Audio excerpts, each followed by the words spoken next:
Welcome, welcome, welcome. Let's do our 2024 year overview. So we've got a really interesting year coming, actually, with a lot of really strong aspects happening in very, very loaded and significant parts of the zodiac. I'm sure a lot of you follow me on Instagram, so you've already seen that. This will be a slightly more in-depth video on that. And if you want a full-length, really deep dive, you can jump on my Patreon and I will be making that video and uploading it tomorrow. And that will probably be 30 minutes to an hour long, probably closer to an hour because it's astrology and we can always go deeper. But for now, we're going to keep this one short. So let's dive right in. I'm going to go month by month. The main and most interesting aspect of this year is Saturn's movement over the sacred zone of Aquarius. And if you've been following me for a while, you probably know that this sacred zone of Aquarius is the degree which is related to the age of Aquarius, the golden age. And Saturn appearing there, meaning becoming visible, morning first, like right in that degree. We'll have a look at that. Might as well show you now because I'm talking about it. A few months away. I think it's in April. Yeah. This is for San Diego, America. And he kind of appears around the 8th of April in the 19th degree of Aquarius. And as you can see, that is exactly in these sacred waters here. And Mars is conjunct at the same time. So this is, not the nicest configuration. But because it's in a sacred zone, it is very, very curious, very, very interesting, and very deep, very, very deep. Even, a very seasoned astrologer will have trouble communicating exactly what this means because it's just not simple. This, it's a spiritual, the basics are it's a spiritual zone. So it has a clear spiritual signification for our spiritual lives. The zone of Aquarius is about inspiration, divine inspiration, and wisdom and intuition. And because Mars and Saturn are here, however, all this is going to be off, and we're going to be tested. That's a really, really strong theme here. Let me just continue on with the video. I just had to pause and take care of something. So this sacred zone, we're going to be tested with our discernment, with our masculine spiritual faculties, which is, when I say discernment, it can manifest in the physical, being, between different people or whatever, but this is not that overt, right? These sacred zones are usually very subtle, and they're happening in the higher dimensions. They're more emotional and mental. So what this is basically saying, the sacred zone of Aquarius and Mars and Saturn being there, two bad planets, is that dark spirits will be sent to us and they will feed us, as Christians would say, they will feed us lies of the devil. They will, Saturn will make us afraid, Mars will make us upset and angry, and then the two of them together we're really going to have to work to, especially in April, primarily in April, but we're really going to have to work to overcome our uncertainty and our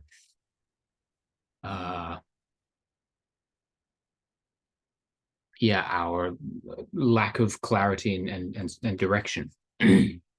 Saturn and Mars is flip-flopping between fear and bravado, flip-flopping between them and never really getting anywhere as a result.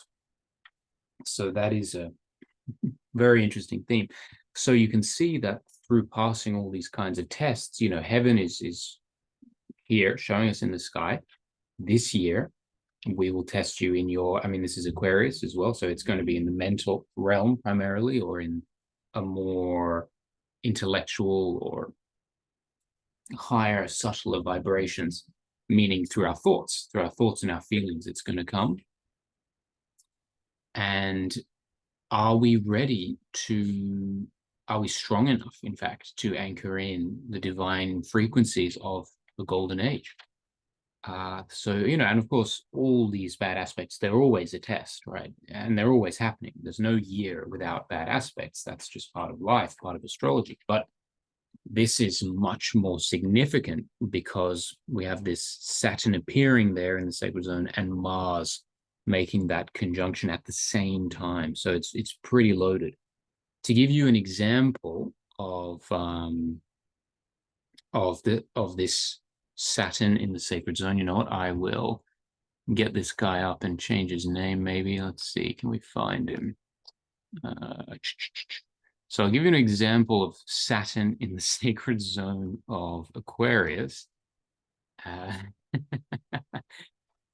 this is a really bad Saturn. This guy was born at night, and his Saturn is becoming visible. So morning first, being born in the sacred zone of Aquarius, just like we're about to see this year.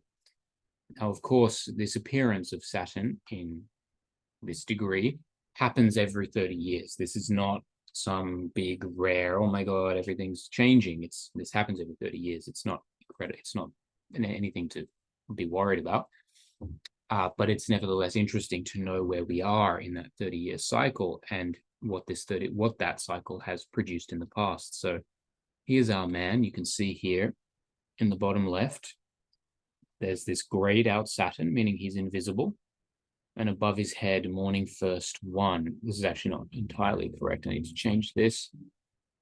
There we go. So he's visible, but he's about 1 week away from appearing. So if I go back 1 week, he's there, morning first 1, and becomes invisible.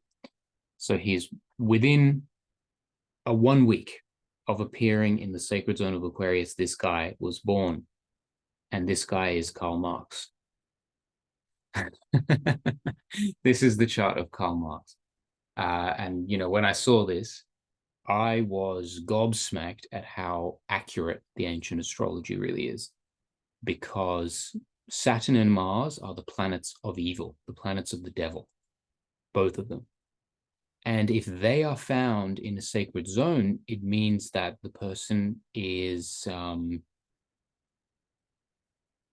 trespasses the law of that sacred zone.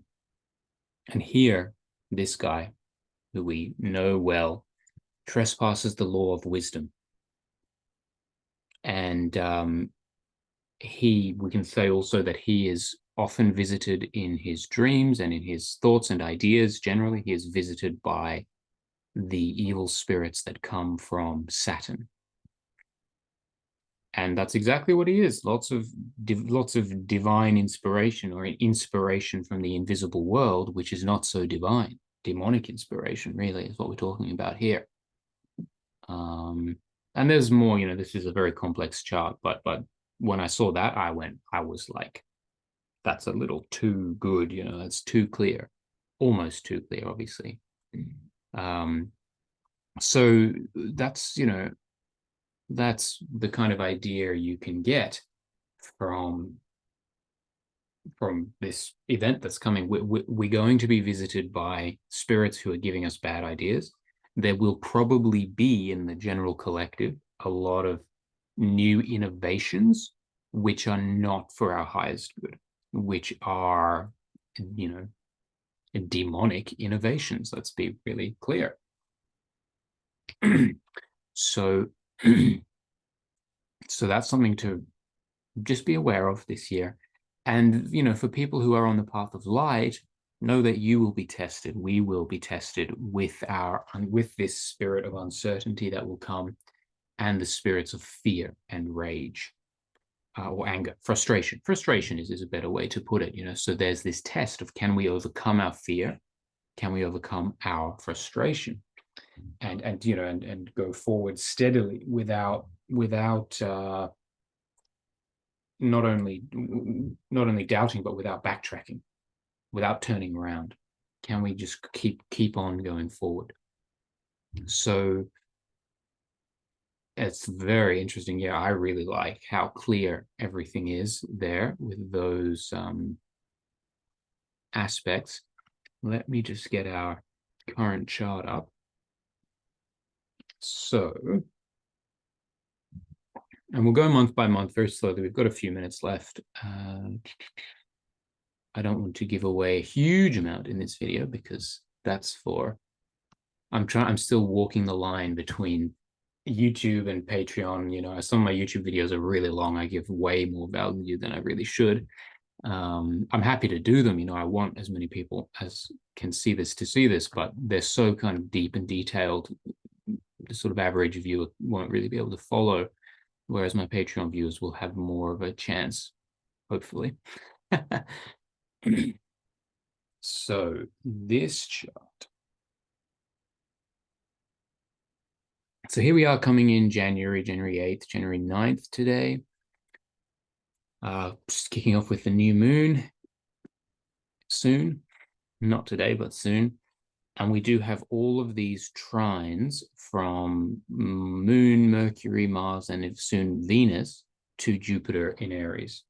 So this is extremely lucky.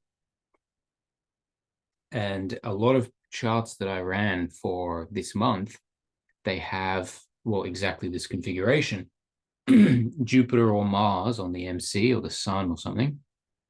And, sorry, not Jupiter, Mars or the Sun on the MC. And then this trine from Jupiter, which is, this is an omen of big financial success and career success. Because any planet with a trine to the 10th house, any planet with a trine to another planet that's on the MC in the 10th house, both things on the MC and in the 10th house, then that planet is also on the MC. And Jupiter trine with Mars on the MC. Usually Mars up here by himself is pretty nasty, very, very nasty, actually. But Jupiter there with him means big success. And the trine coming from the 2nd house, well, in this chart, you know, other charts it might be from the 6th or whatever, is very, very clearly saying it's a financial success and obviously career, but even more so on the financial side. So it's, you know, we've got some fruits of our labors showing here in January, which I really, really like. Obviously, of course I do, don't we all? And that will continue all the way to the end of Jan with that trine with Venus up here in Sagittarius. So that's pretty lovely. And then I'm just thinking, where are my lunar returns? I think I do get that Jupiter-Venus trine, but it's a bit weak. Then through February, things get really interesting because the sun, everything passes by the horns of Capricorn. And of course, Pluto. I'll take off the horizon and stuff so you guys can see a bit more. So yeah, here we go. I hope the stars, and I'll take the stars off too, might as well. Keep this a bit simpler. So the sun passes by the horns, then Mercury reaches the horns and Pluto, of course. And on Valentine's Day, Mars and Venus are conjunct with Pluto in the horns of Capricorn. So you know, there's going to be a lot of people going out for Valentine's Day with people they're not going to stay with. Because the horns of Capricorn are extremely sexual. They're very impulsive when it comes to relationships, you know, and I'm not talking, yeah, well, it is the animalistic sexuality, and it's more about when the horns of Capricorn come up, we lack discernment in choosing our relationship partner usually. So it's very likely that you'll have a relationship partner around this time, but it's not likely that they will be for the long haul. Very unlikely, in fact, because even Mercury is involved, who's very uncertain. But this is going to be extremely intense sexuality with Pluto there. I mean, this is insane. This whole configuration is nuts. If you wanted crazy sexual urges, this is as crazy as it gets, basically. So do what you will with that, but my advice is to curb the instincts as much as you can, not to shove them away, but to refine them, to work with them, to purify them, Our master gives us this thing: whenever you feel your sexual urges rising, imagine the golden age on earth and feed that, fuel that visualization with your sexual energy, basically. So you purify that impulse, and how beautiful is the opposite sex, and I want that to glorify the whole world. I want that to be to bring peace and poetry to everybody's life, the beauty of women or the beauty of men. um, and in that way we start to not only, so it's not about shutting down our sexuality, but it's about putting it to work for something more divine, something higher, which is really the fulfilling thing. But we're all humans, so when you do end up in some interesting sexual situation in February, just before you enter into doing anything, talk to the divine spirits and the nature spirits and invite them and say, join in the feast of this divine energy that we are cultivating today, and guide us so that it can be more pure, so that it can become more pure. And that's a good thing, right? You want to, sexuality is not impure. Actually, the hatred of sexuality is impure. God made us have sex, you know. But what we have to understand is that on certain low levels, there is impurity involved, and it's much easier if you join in that intercourse, physically or metaphysically, on a higher level, and then you get the benefits without the nasty side effects of being at that low vibration where demons can get us. All right, anyway, I'm talking a lot more than I want to. I'm going to finish up pretty soon, I think. Yeah, well, we've gone through a couple of months. Maybe I just say, find out the rest at my Patreon, which I'll put the link for that in the description of this video. And I will talk actually even more about February in that video, because there's a lot to say. Like I said, this is astrology. I'm going to be here for bloody hours. So it's super deep few months coming up, especially March and April. Very, very deep. And lots of spiritual lessons to be learned, and June as well. My God, it's a very, very cool year ahead. So anyway, and yes, I do like to use Zoom still, because it's just easier for me to share my screen this way, and there's no fiddling around editing things. I'm not good at that one. I'm not interested in that, really. And it's astrology, so I've got to show you the chart. So anyway, God bless you, my brothers and sisters. If you would like to see more and you want to know what's ahead for all of us, you can join my Patreon, or of course, even better, book a personal reading and see your own life laid bare ahead of you, destiny laid bare in front of you. So I will see you all soon. Bye-bye.